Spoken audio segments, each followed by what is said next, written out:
What's up everybody, Dice Gaming here, and today I'm bringing you last night's NFC and AFC championship games. And we're going to start off with the Patriots and Jaguars, and the refs beat the Jaguars 24-20. Yeah, that's right, not the Patriots, the refs beat the Jaguars 24-20, as there was multiple missed blatant holding calls, a terrible helmet-to-helmet hit they called on Barry Church, which I'll be showing in a little bit. Just terrible calls all around. And there was even instances where a ref was celebrating a touchdown with the Patriots, and a ref was the first person to congratulate Tom Brady on the win. That's a little fishy. And there was no penalty on the Jonathan Cyprin hit that took out Travis Kelce that was blatant helmet-to-helmet. This one, Barry Church tried to avoid the hit, but they called the helmet-to-helmet. Look at that.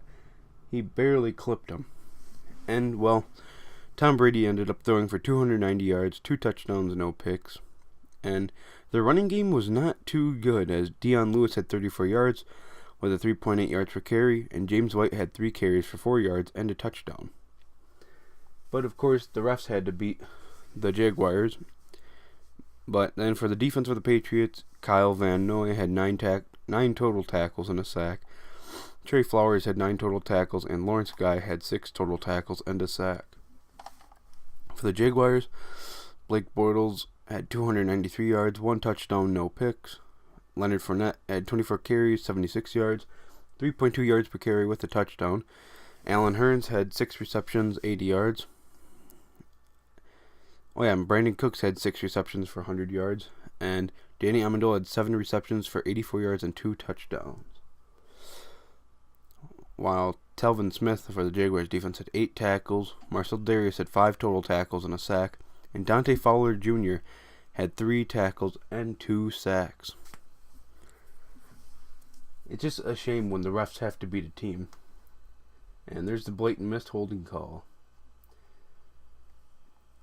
And then for the Eagles and Vikings game, let's just start out with this. I'm a Packers fan, so I do not like the Vikings at all. But this one, there's no excuse for. The Eagles fans were throwing garbage at Viking fans before the start of the game.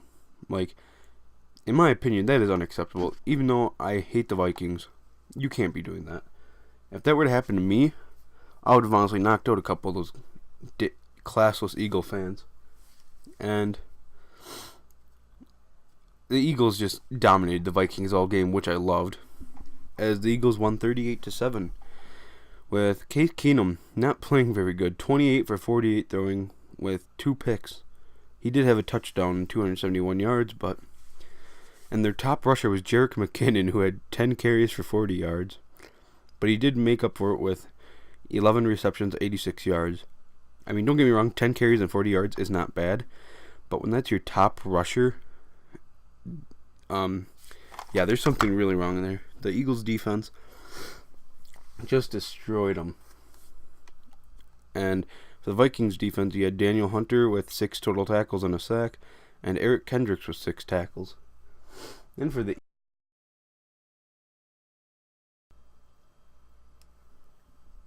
Nick Foles had 352 yards, 3 touchdowns, and no picks. He was 26 for 33 throwing also. Jay Ajayi had 18 carries, 73 yards, 4.1 yards per carry, 3 receptions, and 26 yards. LeGarrette Blount had 21 yards and a touchdown. Zach Ertz, 8 receptions for 93 yards. Alshon Jeffrey, 5 receptions, 85 yards, and 2 touchdowns. Torrey Smith, 5 receptions, 69 yards, and a touchdown. Michael Kendricks, 8 total tackles. Corey Graham, 5 tackles and a pick. Derek Barnett, 1 sack, and Patrick Robinson, 2 tackles with a pick. And guys, this is it for the AFC and NFC championship games. I'll be covering the Super Bowl game for you, and I have a lot more videos on the way. This has been Dice Gaming. I'm out.